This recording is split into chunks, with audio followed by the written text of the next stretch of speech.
As it passes through the atmosphere, solar radiation is absorbed and diffused.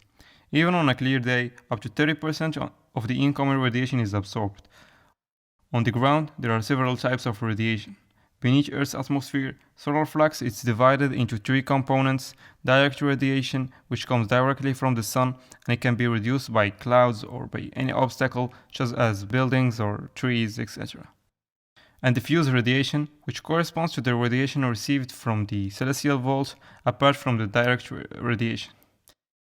And the reflected radiation, which corresponds to the radiation returned by the ground and environment. And all those radiation sum is known as the global irradiation, and it's measured by kilowatt per hour for square meter per day.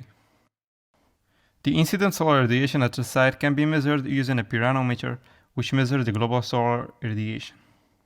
To carry out the most exact dimension possible, taking into account the energy demands to be satisfied, the study of the solar resource is the starting point of any sizing.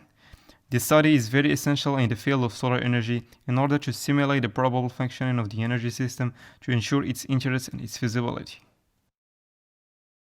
So to conclude, the solar radiation depends on the season, like the influence of orientation and inclination on the solar field, climatic conditions like cloud and cloudiness, pollution, etc., and the time of the day, variable angle of the sun in the sky, and the latitude of the site, like the distance from the equator.